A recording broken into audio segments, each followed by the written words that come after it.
Alô você, eu sou Weber Abras, especialista em educação corporativa e esse é o podcast Você 100%. Hoje eu vou conversar com a professora Rosana Leandro. Ela é professora de língua portuguesa, revisora de textos, designer instrucional e atua como educadora corporativa, com ênfase no desenvolvimento e realização de treinamentos presenciais e à distância. Olha só que legal. Nessa conversa, nós vamos abordar com a professora alguns assuntos que estão tirando o sono de muita gente nesse momento de dúvidas, incertezas e para o qual quase ninguém estava preparado. Concordam? Vamos lá então. Professora, vamos falar sobre falhas na comunicação. Primeiramente, seja muito bem-vinda ao nosso podcast. Te agradeço aí poder contribuir com a gente. Mas vamos lá.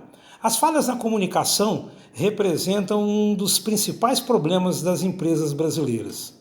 Como isso pode impactar os resultados empresariais? Conta pra gente.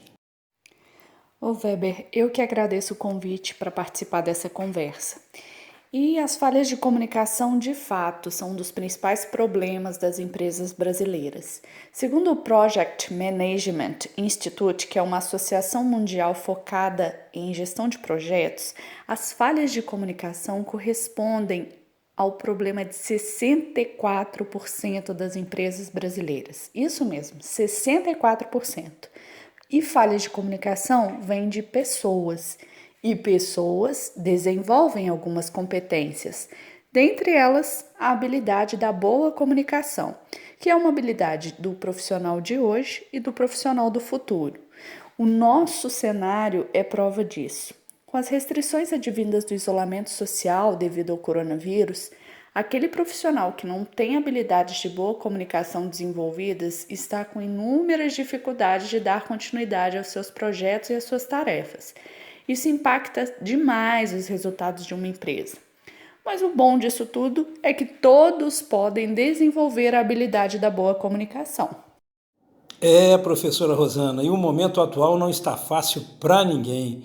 Tem muita informação concorrendo com a atenção das pessoas e aí a comunicação, que claro, já é um desafio para todos nós, né?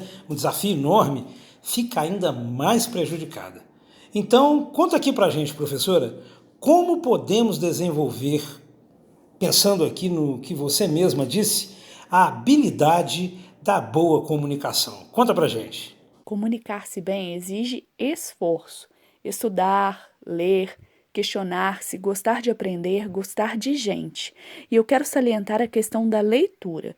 Dos cerca de 201 milhões de brasileiros, 56% deles, ou seja, 104,7 milhões, são considerados leitores, segundo a pesquisa Retratos da Leitura no Brasil, realizada periodicamente pelo Instituto ProLivro.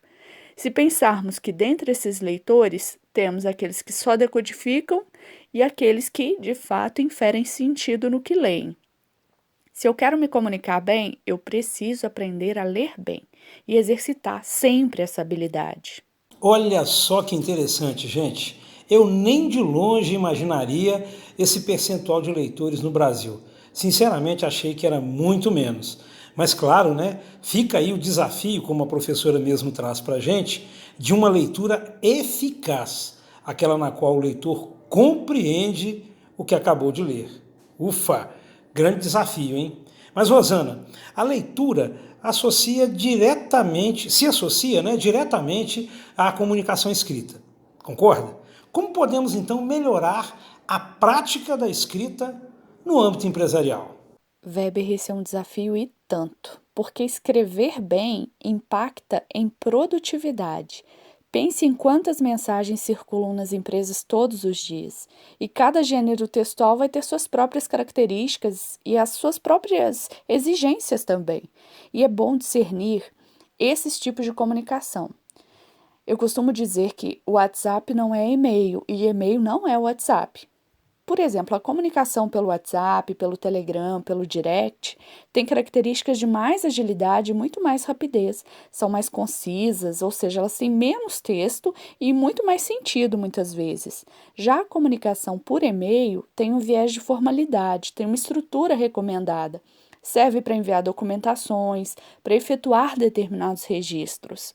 E o cuidado com a escrita é essencial para que as pessoas cuidem também de suas imagens como profissionais.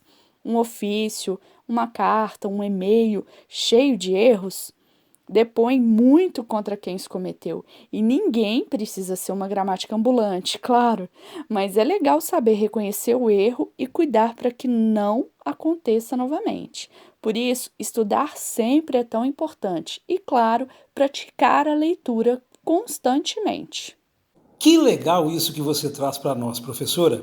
Leitura eficaz impacta em produtividade. Produtividade para a pessoa e produtividade para a empresa. Que legal. É mais ou menos como o orador que tem que adequar a forma como fala de acordo com a ferramenta de transmissão do seu discurso, né? Podemos pensar assim.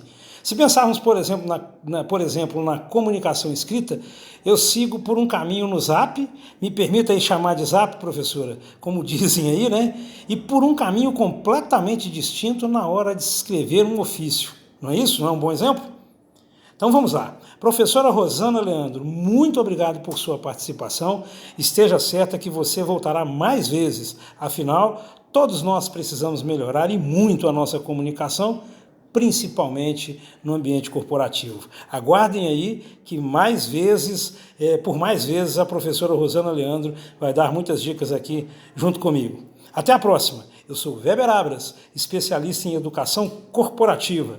Eu transformo pessoas comuns em máquinas de gerar resultados pessoais e profissionais. Abraço, turma!